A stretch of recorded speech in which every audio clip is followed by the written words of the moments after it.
सर्वं योगी रामसूरत्कुमारार्पणमस्तु।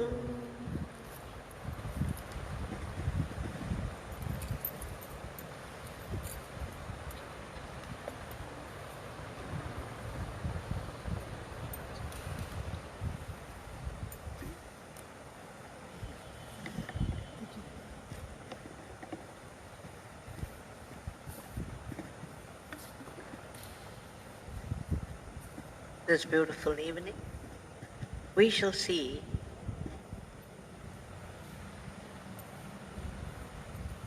one more drop of this Leela Samudram, the ocean of Leelas, the divine play.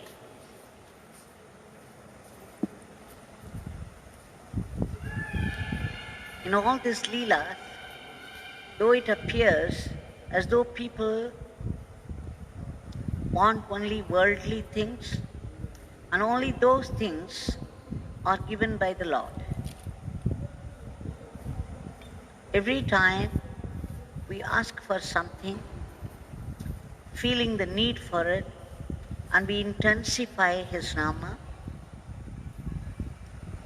He comes to our rescue immediately, and whatever we want gets achieved, but at the same time, the intensity with which, the desperation with which we chant the name will deepen His imprint upon the fabric of the soul. So it is not just Leela, giving all worldly things alone. It's also very quietly transforming from the depths of the being. That's one of the reasons why we people have to remember again and again the Leelas. Like they remember the Leelas of Rama, the Leelas of Krishna. It's a sadhana. Every remembrance of any Leela, any event connected with the Lord will bring down a pour of blessings. Now today, we shall see how Bhagwan Yogi Ramsuratkumar, in those days, when there was no place at all for him to stay, he had to stay under the punai tree, and sometimes he would stay in the chariot mandap. Many times he would be seen just opposite the old bus stand. And of course, in the night, after the vessel shops had closed, he would be sleeping in the planks, open to all kinds of threats and dangers. He suffered from the police also as much as he suffered from the miscreants. That was the main reason why he shifted to the Sannadhi Street house at all. He was a man of nature.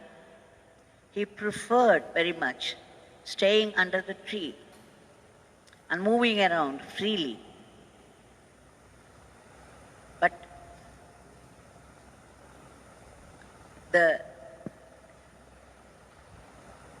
I shouldn't say torture,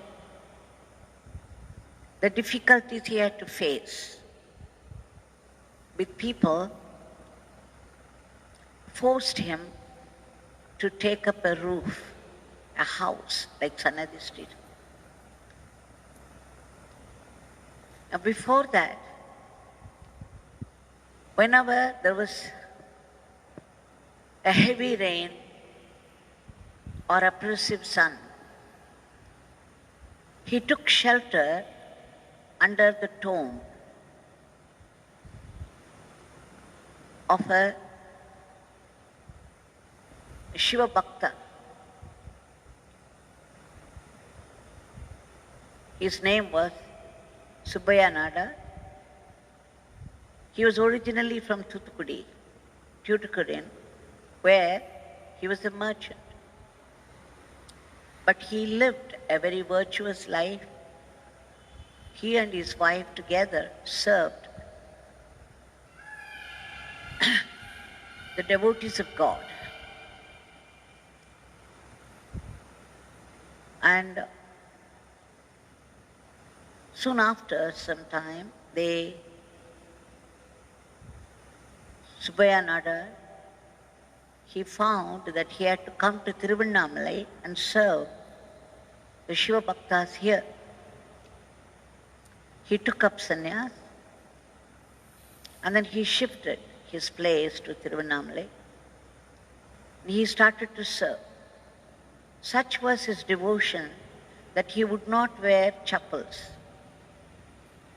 He would not wear slippers when he walked anywhere in Tiruvannamalai because it is the land of Shiva, the holy land of Shiva. So he would not wear slippers. He was serving the sadhus of Tiruvannamalai. He would feed them very well, and he would serve them in any way it was needed. When he passed away, his descendants built a samadhi there on the Girivalam path, the mountain path, a little beyond the old bus stand. Swami was very fond of going there because he had often taken shelter under the roof of the samadhi from heavy rain, or like I said, oppressive sun. So when his people, the descendants of Sri Subbiah Nadar and Annamma was his wife's name, they would come to this mutt every year during the Deepam celebrations. It's called a Deepotsavam. And they would come every year and stay here for 10 days, 12 days. And after the Deepam, they would all go back. At that time, Swami also would go there, spend a lot of time with them. There's a hall, the first story, and that is where he would meet people. And there would be quite a celebration of satsang there, with Bhagwan's vibrant presence. They were all very devoted to Bhagavan. And what was more, the 76th Jayanti, in the year 1976, Jayanti of Bhagwan Yogi Ramsuratkumar was celebrated there. 77 Jayanti was also celebrated there. And it is from there, once when Sri Arunachala was coming in procession in the streets of Tiruvannamalai, when he came near Subbiah Nadar Mutt, Swami came down with great speed, had darshan of Arunachala and went back as speedily as he came. And in so doing, with one sweep of his hand, he pushed away a blind man who was standing in his path.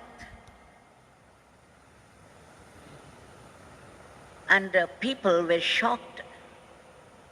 They all thought, how could this man, people call him a saint, do this to a blind man? But Bhagavan didn't even look back, he just went up. But the man began to shout with joy, extreme joy. He said, "Oh, I could see now. Who is it who touched me just now? Who pushed me? It is none other than Arunachala himself. He has given me back my sight. Now I am able to see everywhere. I am able to see Arunachaleshwara.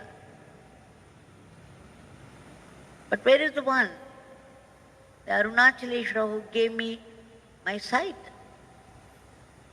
And that's when people realized that this God-man's touch was magic, pure magic.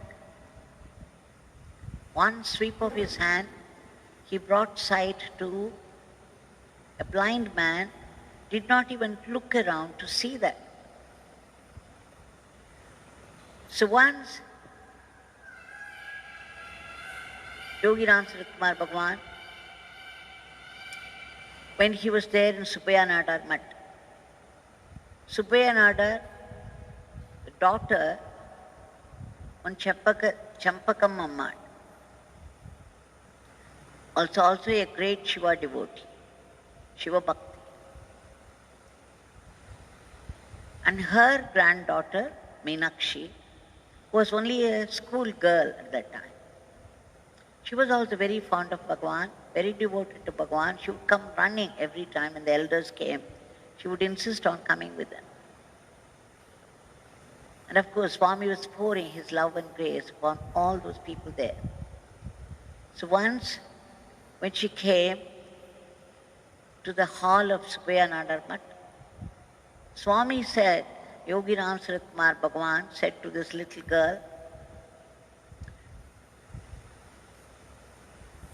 Shivaya Namo, Shivaya Namaha. He gave this mantra to her and asked her to repeat it. So she stood there and started chanting, and she would chant first and people there would follow her. This went on for 2 hours. The girl did not feel tired. She felt very excited, in fact, because Bhagavan had asked her to do that. And Bhagavan was also sitting, blessing people there. After 2 hours, Bhagavan lay down. But the girl went on and on. She was standing for 2 hours already, and now she went on, even though Bhagavan seemed to be asleep. After some time, it was nearly 3 hours, the elders around began to think, what is this, the slip of this girl standing there, chanting loudly, and now it's going to be 3 hours. She has been standing and chanting and chanting. So they were trying to gesture to her to stop it. Swami was sleeping. Why don't you stop? But the girl would not stop. Bhagavan had asked her to chant the name, so she went on and on and on. And then when these people, elders, began to pressurize her, she looked at her mother, Uma Surendran. Her mother had closed her eyes, and she was also doing this Namah chanting. And so she would not stop. Meenakshi would not stop. She could not stop. She went on. At the end of 3 hours, she had a very curious experience, a beautiful experience. Suddenly, it was now no more her voice, another voice took over. And this voice was singing the Namah. She thought it was very funny. She began to watch this because it was fun for her in the beginning. But after that, when she suddenly thought it was some other voice from inside her chanting the name, she got frightened. As soon as she got frightened, Swami woke up and said, Poduma, Amma, you stop. It's enough. Enough, stop.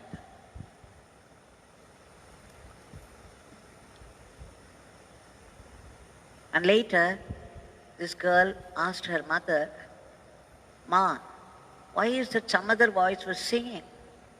Her mother said, it's only his voice, because you've been singing loudly for so long. and he wanted to help you, so he took over. He could do anything. And she became very, very happy hearing that. Another time, every year, Bhagavan used to go there and watch the Deepam from there, from Subbiah Nadar Ashram. But once he came up till there and met Meenakshi's father and said, this time, this beggar is going to watch the lighting at the peak of the hill inside Arunachala Temple. This beggar is going to the mandir, the temple. And then Swami said, 2 people could come with him. And there were 2 passes. Without pass, you cannot enter because lakhs and lakhs of people would visit and participate in this Deepa function.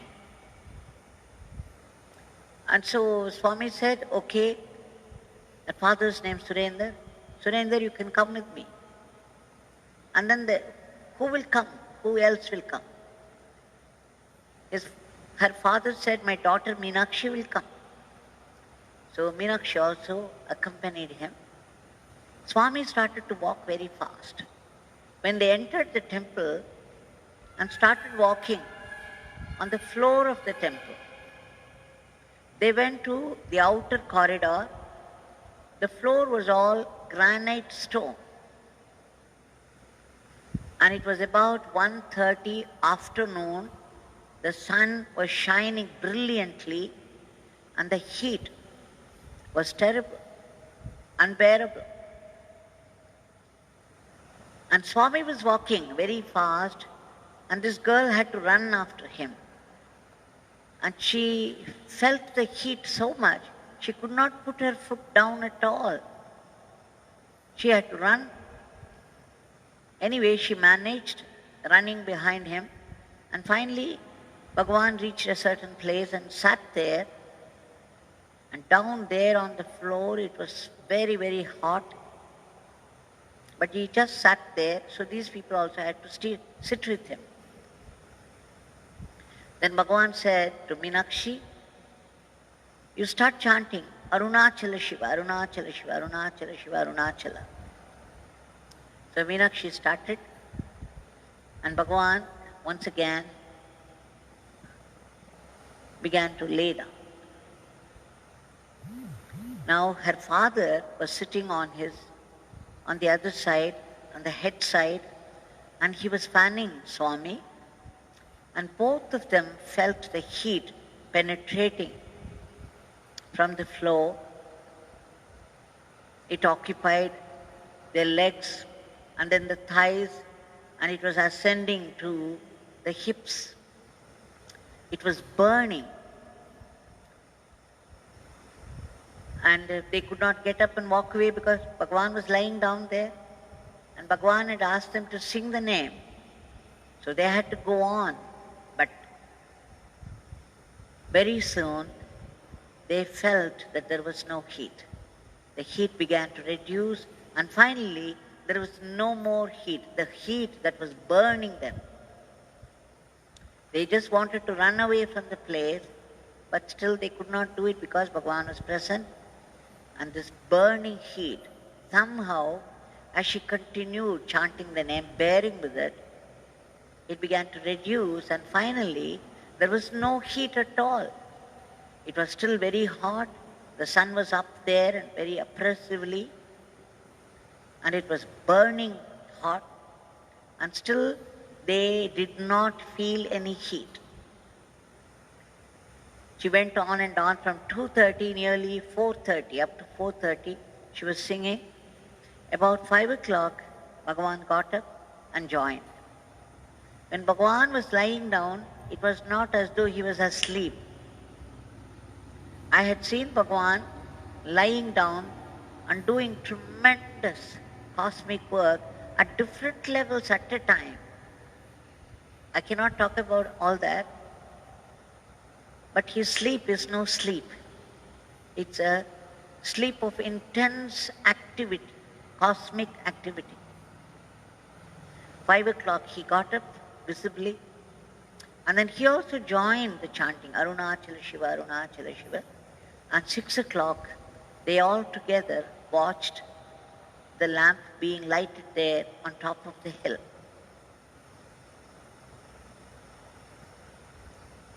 Another time, Sri Giriraj Ji visited him at Sannadhi Street house at that time.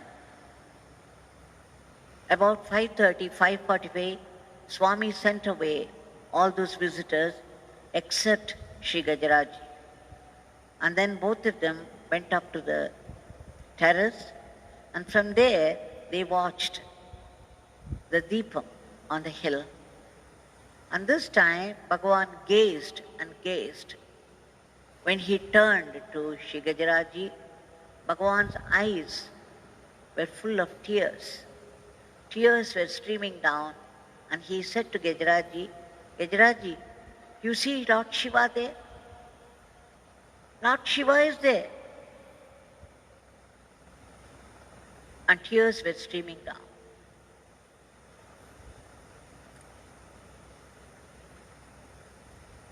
Another time,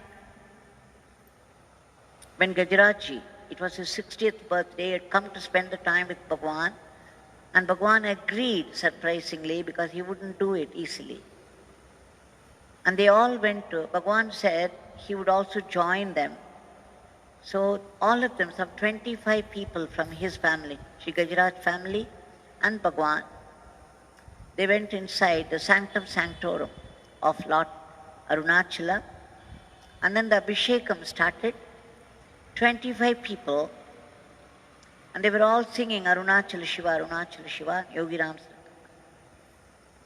And when the Abhishekam was going on, the crowd outside, crowds and crowds of them were all watching this Abhishekam with folded hands. Here, Yogi Ramsuratkumar turned towards the people, raised both his hands, and was blessing and blessing until the Abhishekam was over. Arunachala was being worshipped. The Abhishekam was being done to Lord Arunachala, to the linga there, but Swami turned towards people, raised both his hands, and was blessing for quite some time, revealing his true identity as Arunachaleshwara.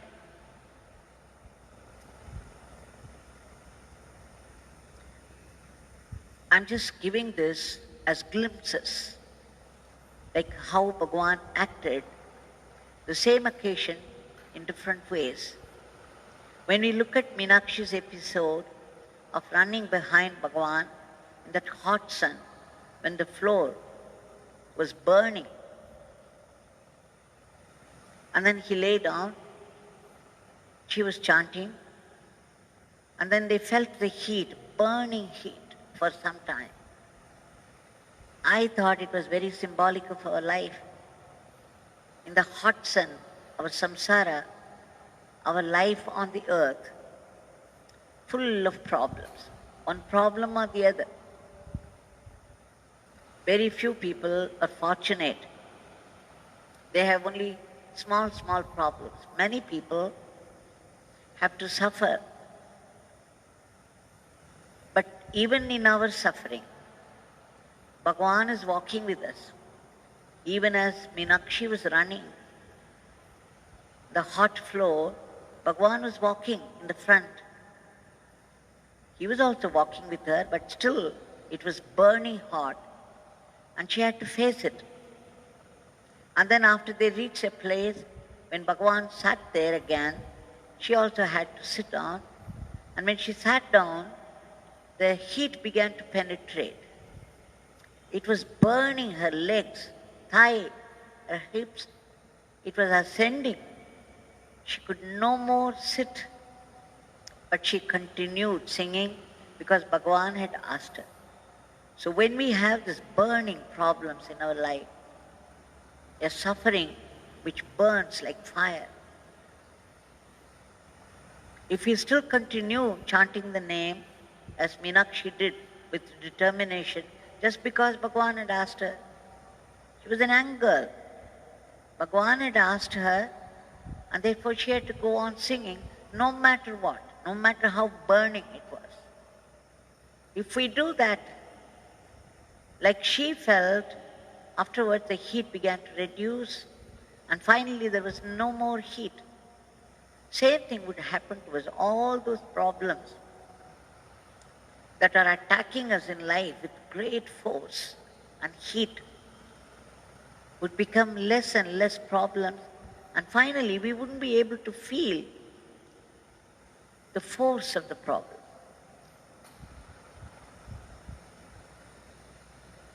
The intensity would reduce and finally will be no more.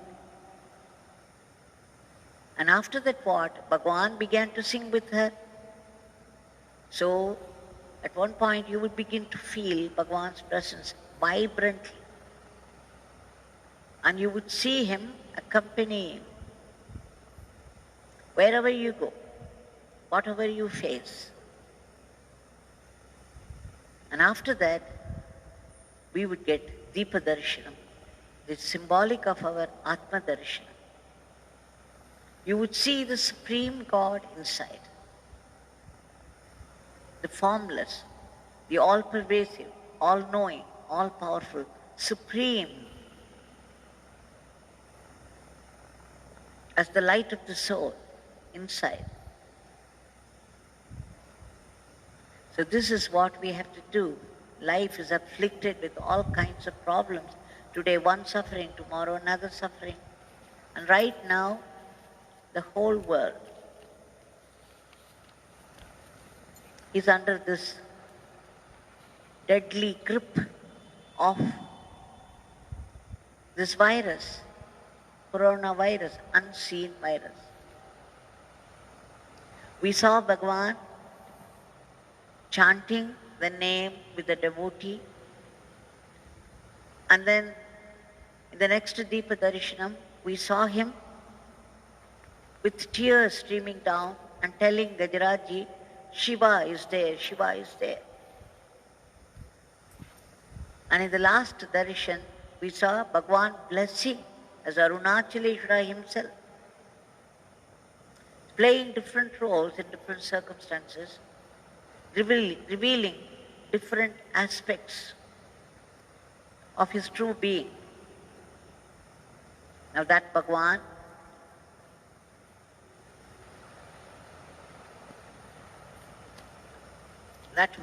is right in front of us here.